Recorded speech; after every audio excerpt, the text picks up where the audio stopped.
ना तपस्या है, ना विचार है, ना वाणी है, ना व्यवहार है, ना कर्म है, ना तपस्या है, ना भगवान के प्रति एक प्रेम है, एक लालसा है भगवान के प्रति।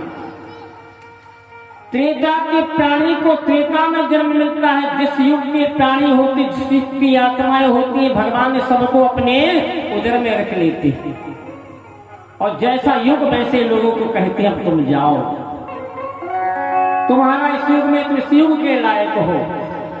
क्षमा, दान, दया, पवित्रता, धर्म के 4 पैर होते हैं, सभी को पता है, क्योंकि सतयुग में क्षमा, दान, दया, पवित्रता, धर्म के 4 पैरों से धर्म जीवित रहता है। और धर्म 4 पैरों से, क्योंकि चारों दिशाओं में धर्म की ध्वजाएं लहराती रहती हैं। भगवान का इस गान गाते रहते हैं संत। और जानते हो, चातुर्वर्णम मया दृष्टा। अपन लोग कहते हैं कि महाराज किसी संत ने कहा है कि जो वर्ण बनाए गए हैं संसार में ये गलत है, ब्राह्मणों ने बनाए हैं वर्ण। ब्राह्मणों ने वर्ण नहीं बनाए। अरे ब्राह्मणों की क्या औकात है जो भगवान के कारण हस्तक्षेप करें। अब बताया देता जो अपना शरीर है, बाबा तुलसी ने कहा कि जो अपना शरीर है, ये अपना जो मुख है, जितना जो गले से ऊपर का जो शरीर है मस्तिष्क, ये ब्राह्मण होता है। और मस्तिष्क गले से ऊपर से लेकर के भुजाओं तक जितना शरीर है ये क्षत्रिय का होता है।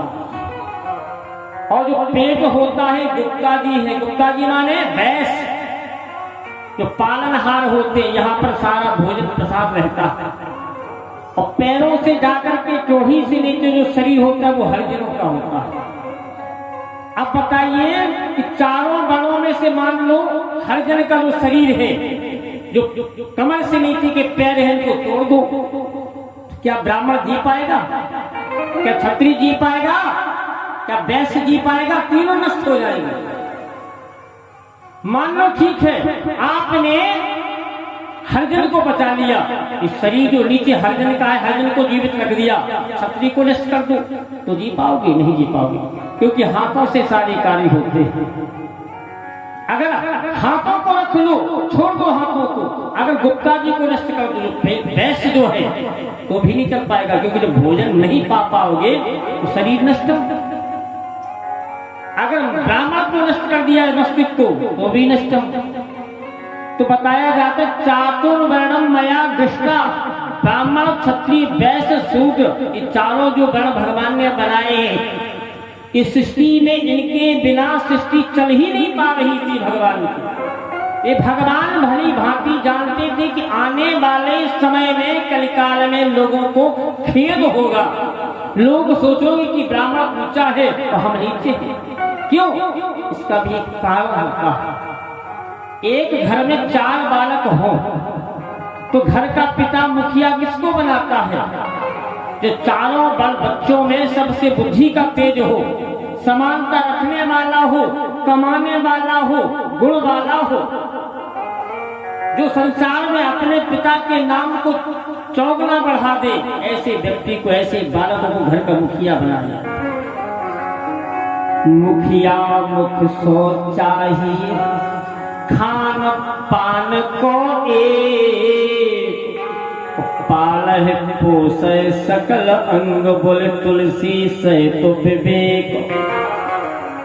मान लो घर के मुखिया बना दिया, किसी को बना दो अनजाने में, अब वो अपनी बहू को लाएगा 500 वाली साड़ी, जो अपनी पत्नी है उसको 500 वाली साड़ी लाएगा, वो छोटे भाइयों की बहू को 100 की लाएगा।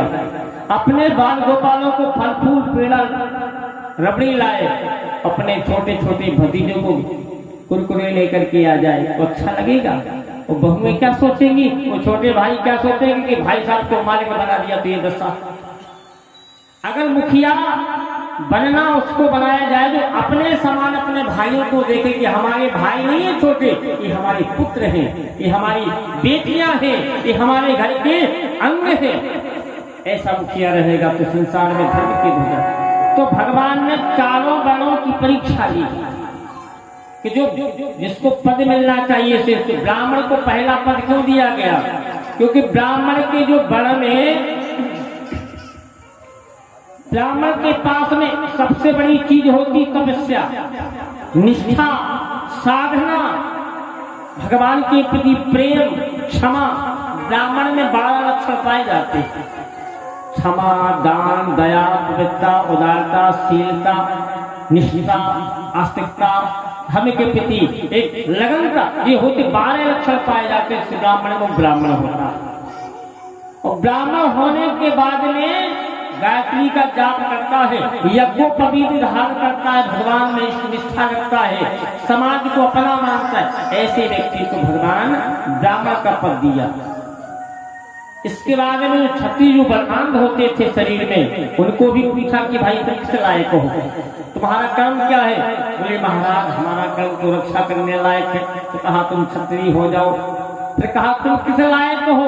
बोले हम पालनहार बनेंगे, वैश्य बनेंगे। अब जितने बाकी बचे तो बोले भैया तुम्हें क्या है? बोले हमें सेवा धर्म। सब पे सेवक धर्म कठोरा। आपने देखा होगा, देखियो इस बाबा तुलसी कहते ब्रह्म कुल द्रोही सपने मोहिना सुहावा। अगर ब्राह्मण का द्रोह करने वाला है वो भगवान कहते वो सपने नहीं सुहाता। इधर भगवान ने कह दिया, उधर भगवान ने क्या कह दिया? ताहि देख प्रभु राम उदारा, ताहि देख प्रभु राम उदारा, सबकी आस हो तब तक धारा, सबकी आस हो तब तक धारा।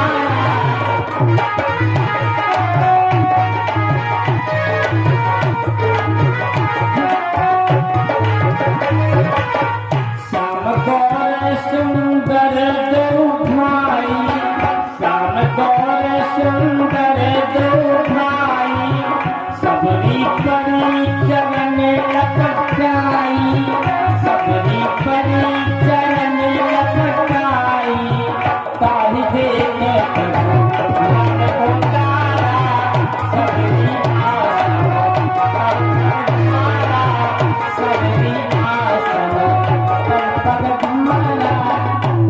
ऐसा भी भगवान ने किया ताकि जो हरिजन है इन्हें जाना लगे कि भगवान ब्राह्मण के द्रोह करने में नाराज हो जा तो हमारे को हम बैठा होने उन्हें, हम तो हरिजन हैं, हम तो शूद्र हैं, हमको कौन पूछेगा? आप ना पूछोगे प्रभु तो फिर कौन संभालेगा? भगवान ने कहा कि हरिजन भी मुझे, हरिजन जान प्रीत अति गाढ़ी। तो इसीलिए भगवान सबरी के पास में गए कि ताकि लोगों को एक मैसेज जाए, एक हमारा संदेशा जाए कि तुम्हारे भी हमें। और भगवान ने बेल भी खाए। क्यों खाए? ताकि ये सोचे कोई कि नहीं हम तुम्हारे यहाँ भोजन नहीं करें। भगवान गए, हम भी जा रहे हैं लेकिन भोजन नहीं करेंगे हम। क्यों? कि भगवान नहीं किए थे, भगवान ने तो भोजन भी किया।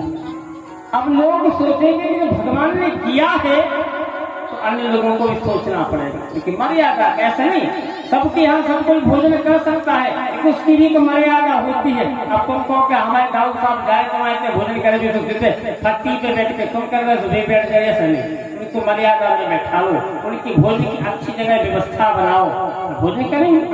अब ऐसा नहीं कि तुम अपने समान, मर्यादाएं सबकी होनी चाहिए, लेकिन समानता, सबको व्यवहारता, सबके प्रति प्रेम, सबके प्रति उदारता होनी चाहिए।